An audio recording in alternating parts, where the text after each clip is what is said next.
C'est aujourd'hui la journée des droits des femmes. Que retenir de l'année écoulée? Quelles avancées? Quels défis? La deuxième partie de 64 minutes de ce dimanche 8 mars y est exclusivement consacrée.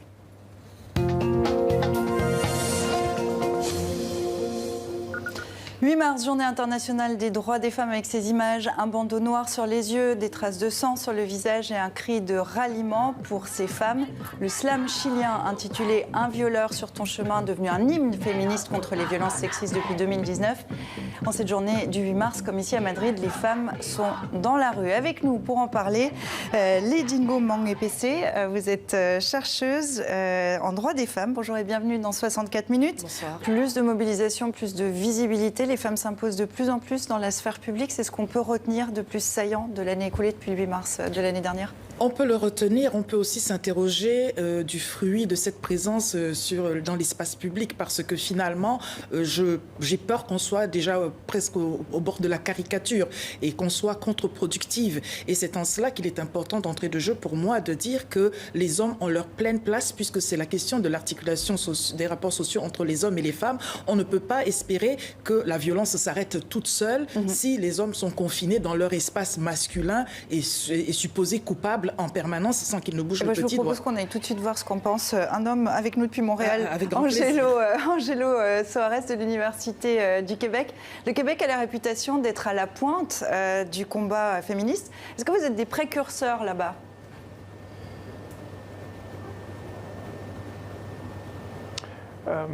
Moi, je pense que c'est un vrai problème pour les femmes, la question de la violence. Et je pense qu'elles doivent occuper l'espace public pour les dénoncer, parce qu'on ne peut pas souffrir en silence. Et ce n'est pas juste une question de la violence conjugale. Nous avons aussi un grand problème de violence au travail. Aujourd'hui, les derniers chiffres ici au Québec, les femmes sont plus victimes des violences au travail. Le nombre de lésions professionnelles à cause de la violence au travail augmente. Et juste pour la violence physique, 84% sont vécus par les femmes et 74% sont vécus aussi pour les femmes en ce qui concerne la violence psychologique. Donc, je pense qu'il y a une très, très forte raison pour que les femmes protestent et qu'ils sortent du silence, qui brisent le silence. Vous avez, vous, manifesté, Ledingo Mang-Epese, cet après-midi à Paris. Est-ce qu'on peut dire qu'en ce moment, les femmes reprennent le droit de défendre leurs droits ? Alors, pour préciser les choses, ça n'était pas une manifestation, mais c'était une action publique, un lâcher de ballon organisé par l'AFC. Nous sommes un dimanche, l'Association des femmes chrétiennes, pour lancer des ballons en l'honneur des femmes, notamment des femmes victimes de violences, d'une part. Et pour répondre à votre question, est-ce que c'est important que les femmes s'expriment? C'est tout à fait important. Et je voudrais en revenir à ce que disait M. Soares tout à l'heure. Je ne suis pas en train de dire qu'il ne faille pas parler. Au contraire, simplement, il faut que les choses soient bien claires. Ce que nous désirons tous, et je voudrais continuer à le croire, c'est qu'il n'y ait plus de violence faite à l'endroit ni des filles ni des femmes. Et pour cela, c'était mon propos initial, il est important que les hommes se mobilisent. Il est important qu'à l'intérieur du cercle des hommes, si je dois parler ainsi, que les hommes aient ce langage, cette conversation entre eux pour qu'ils puissent s'écouter et s'entendre. Parce que là, ce que les femmes leur disent, en plus elles disent des choses avérées, des choses fondées, mais seulement elles ne sont plus audibles. Il est donc important que le monde des hommes parle et qu'ils se parlent entre eux et que chaque homme entende ce que peut lui dire les autres pour pouvoir changer sa pensée, ses actions, ses paroles en l'endroit des autres femmes. Et alors, et seulement alors, à ce moment-là, il devrait ne plus y avoir de violence faite aux femmes. Parce que si nous sommes dans une dynamique où on veut juste se plaindre, rentrer, descendre dans la rue et dénoncer, à juste titre, je tiens à le préciser, ça ne suffit pas. On le voit bien depuis la nuit des temps où les femmes s'expriment sur ce sujet. On voit bien que nous tournons quasiment en rond et il continue à y avoir des violences faites aux femmes. Il faut que ça change, il faut que les hommes prennent les choses en main eux aussi. Alors, il y a peut-être une nouvelle séquence qui s'est ouverte en octobre 2017. Le hashtag MeToo a vu le jour. C'était en réaction au déclenchement de l'affaire Weinstein. Et puis, il y a le hashtag ManStopMan. C'est une pétition que vous avez lancée. Que j'ai initié. Voilà, que vous avez initié sous ce hashtag. Vous en appelez aux hommes pour stopper les hommes. Oui, parce qu'un homme peut dire trivialement mec arrête mec ou frère arrête frère, change, procède autrement. Il y a d'autres moyens d'être en relation avec les femmes sans passer par la violence. Et je reste intimement convaincue que c'est là le déclencheur, donc hashtag pour hashtag. Hein, je suis intimement convaincue que hashtag Man Stop Man, c'est cette dynamique qui va faire en sorte que le monde des hommes reconsidère sa manière de faire en l'endroit des femmes. Et alors à ce moment-là, quelque chose va se passer. On repart à Montréal où se trouve l'homme de ce grand angle. Une question peut-être un petit peu plus personnelle. Vous venez d'entendre ce qui a été dit. Est-ce que vous, comme homme, dans ce contexte qu'on connaît depuis 2-3 ans, vous remettez aussi un petit peu en question? Est-ce que vous êtes d'accord avec elle?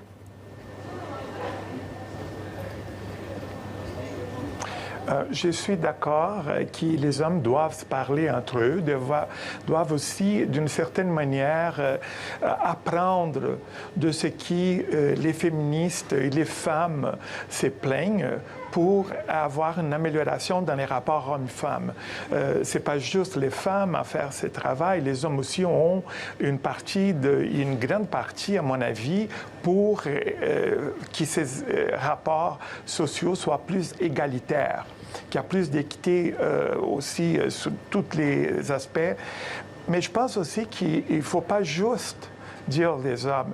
Il faut que les hommes et les femmes se parlent et qu'ils soient capables de se communiquer et qu'ils en comprennent l'autre. Parce que parfois, c'est comme un dialogue de sourds. Il faut vraiment qu'on soit capable d'établir une communication entre hommes et femmes pour qu'ils comprennent que ça ne fonctionne pas et ça ne peut pas fonctionner dans les standards qui existent actuellement. On a un petit peu l'impression qu'il y a deux camps en ce moment, les hommes d'un côté, les femmes de l'autre. Est-ce qu'on n'est quand même peut-être pas dans un moment d'excès, un excès qui peut mener à l'égalité, mais est-ce qu'il y a un moment d'excès? Je considère qu'il y a deux camps, en effet, mais ça ne devrait pas être le camp des femmes contre le camp des hommes, mais le camp des personnes qui se mobilisent contre les violences faites aux femmes, contre le camp des personnes qui ne se mobilisent pas. Et il est important de rappeler que pour l'instant, il y a et les hommes et les femmes dans les deux camps. Parce qu'il y a quand même ce que j'appelle moi un hold-up institutionnel, de laisser penser que tous les hommes sont des bourreaux et toutes les femmes sont des anges et des victimes potentielles. Donc il faudrait peut-être que nous reconsidérions cela. Et je suis d'accord avec M. Suarez, il faut que les hommes et les femmes se parlent. Mais pour cela, ça nécessite une introspection. C'est le préalable. Et pour l'instant, les hommes ensemble vont parler de foot, de politique. Ils vont même parler de femmes, mais d'une manière grivoise et ne pas nécessairement aborder les sujets qui méritent d'être abordés pour apaiser les hommes eux-mêmes, car ils sont aussi sujets à ces pesanteurs sociales dans leur schéma, et les femmes ensuite. Lisa Carreño, vous êtes à Genève. Est-ce que ces rapports hommes-femmes sont en train de changer en Suisse? Est-ce que la boîte de Pandore aussi de cette libération de la parole a des effets concrets? Alors, au niveau de nos manifestations et de nos expositions, de nos initiatives, nous avons des hommes solidaires avec nous. Ce sont des hommes qui nous aident et qui nous aident par exemple à garder les enfants en temps de grève. Quand il s'agit de l'organisation et des prises de parole, nous laissons les femmes sur le devant de la scène pour pouvoir revendiquer nos droits et puis pour pouvoir laisser la parole aux personnes qui sont les mieux placées parce que victimes du patriarcat tous les jours. On a évidemment aussi beaucoup parlé, Marie, du monde du cinéma qui a connu l'onde de choc de l'affaire Polanski jusqu'au week-end dernier encore. Oui, le sacre de Roman Polanski, César de la meilleure réalisation pour son film J'accuse. Eh bien, il a ce sacre divisé le petit monde du cinéma français. Alors, il y a ceux qui soutiennent le réalisateur franco-polonais visé par plusieurs accusations de viol et d'agression sexuelle. Alors, il y a Fanny Ardant, Jean Dujardin et Lambert Wilson. Et en face, bien sûr, on retrouve Adèle Haenel qui a quitté la cérémonie. On retrouve aussi Florence Foresti, Julie Gaillet et Alexandra Lamy. Alors, ces réactions et ces rebondissements soulèvent des questions. On peut se demander si le cinéma français changera en faveur des femmes ou est-ce qu'il y aura des quotas? Alors, pourquoi ces affaires éclatent seulement maintenant en France? Est-ce que la France a un train de retard quand même par rapport aux États-Unis? Oh, il n'y a pas de course, il n'y a pas de hiérarchie dans les vilainies. Je voudrais reprendre votre expression. Vous disiez le petit monde du cinéma français, c'est loin d'être le monde entier. Et c'est en cela qu'il est important de ne pas travailler chacun recroquevillé, la tête courbée sur son guidon, mais de regarder cela à une échelle macro, parce que dans le monde entier, dans tous les pays, dans toutes les nations, il y a ces situations-là. Et seule une dynamique collective. J'entendais, et je voudrais rebondir à ce que disait madame qui est en Suisse, c'est bien cela, qui disait les hommes nous aident dans nos actions, et je ne me permets pas de modifier ou d'interpréter ce qui est fait dans le cadre de leur action. Mais ce que j'observe pour le moins, c'est que autant les femmes ont la légitimité de s'organiser comme elles le veulent, autant il est important de dire que les hommes aussi peuvent, doivent s'organiser comme ils veulent et qu'ils n'ont pas besoin d'aller jouer les seconds rôles dans la mobilisation féminine. Ils peuvent se mobiliser tel qu'ils le pensent. Alors, je vous propose de terminer avec ces exemples de réussite à retrouver sur TV5 Monde. C'est la saison 2 de Femmes d'Afrique en action et en 8 mars, le portrait de la secrétaire générale de la FIFA, Fatma Samba Diouf Samoura, est diffusé aujourd'hui. On regarde un extrait. C'est d'abord un proverbe chinois qui dit « Le voyage le plus long commence par le premier pas ».